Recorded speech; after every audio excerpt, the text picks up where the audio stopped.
the work that St. Peter's envisioned from very early on in the foundation of the Charles Simeon Institute um, is desperately needed across the province for the formation of young leaders. And St. Peter's took the piece of that next generation vision, especially for the next generation of clergy. Father Marcus, there have been 30 Simeon Fellows. Something like that. That's not insignificant for a church that was founded in 2005. In fact, one of the fellows is living in my house right now. But the curates that are here, wonderful that presently a former curate who became one of the canons went on from here to serve Archbishop Foley as canon. These are all tremendous young leaders in the province. St. Peter's is about to have a fellow who was a fellow here, then a curate here, who's doing mission on the border with Mexico. That's next weekend, I think. He was here just a couple weeks ago. He was here a couple weeks ago. He's about to come up to Pittsburgh. But I mean, this is an extraordinary work. It's one of the reasons I didn't hesitate to come here when I was asked to come for a couple of years by Bishop Neil. Is this role that shapes leadership, shapes ministry, shapes our clergy for generations. So this is really, really significant. We're talking about deans of the Cathedral today, the focus on Marcus and his institution.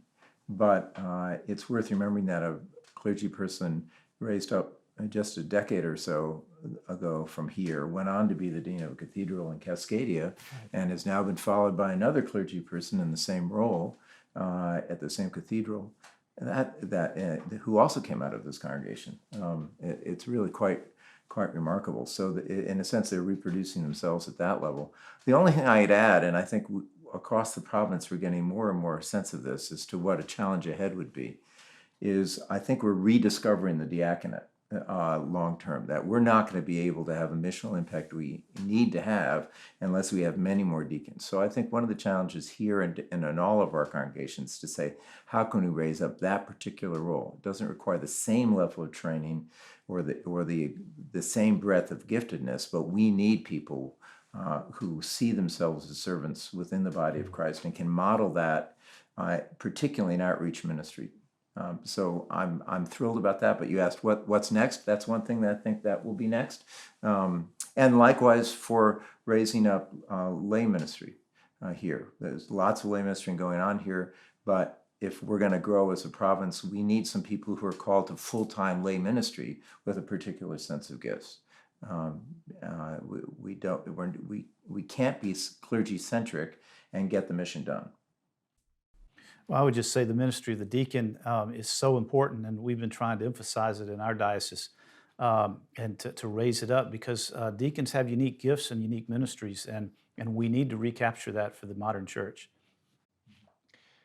Specifically, the Charles Simeon Institute. It's a for those who don't know, it's a well-hidden gem here at St. Peter's, and we need to unhide that gem. It's poised with fellows that we have summer fellows come join us here and get some practical leadership training who are seminarians. We have a curacy program where we bring people straight out of seminary and typically ordain a deacon when they get here and include them into the clergy staff of the cathedral, and they get a lot of really practical hands-on. We throw them in the trenches. And then in development is a lay school of theology that there's been efforts like this in the past, but we really don't have one in the Anglican Church in North America, which is a certificate program of a lay school of theology to raise up lay leaders.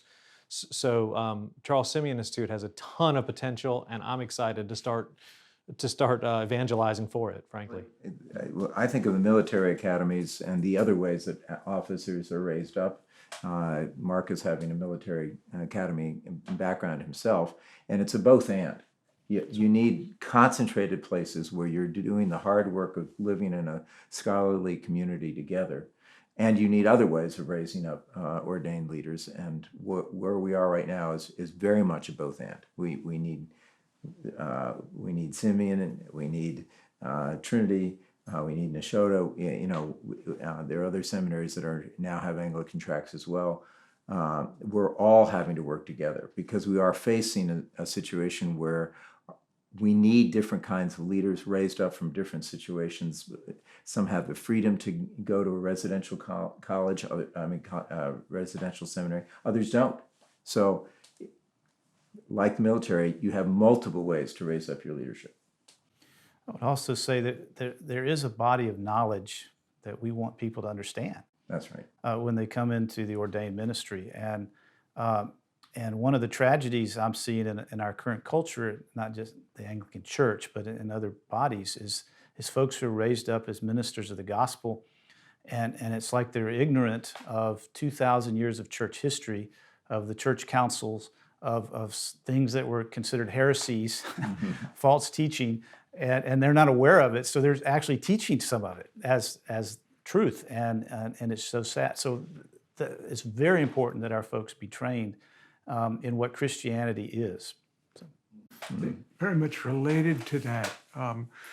We're now in a post-Christian time in the West. The background that I'm an Anglican. Largely because my grandfather was a boy chorister. There aren't very many of us anymore. I mean, the reality is most of our clergy now are raised outside of Anglicanism and outside of the prayer book tradition. So we need, as Archbishop says, and as Archbishop Neil says, we need both the traditional way and creative ways, but this body of knowledge that has to be conferred. One of the things that's a particular gifting of St. Peter's is Anglican worship, and that actually is not something that's easily learned from a book. Mm-hmm. One actually has to be immersed in it, and this place is one of those places that can immerse others in it. We've talked, and I know the talk continues, about a training week for clergy who've never experienced Anglican worship and anything like this, or a training week for musicians who want to get a sense of the full flow of what we've been about, of the incredible riches we have. So St. Peter's is part of the solution. That's right. And not part of the problem. Well, verdict's out.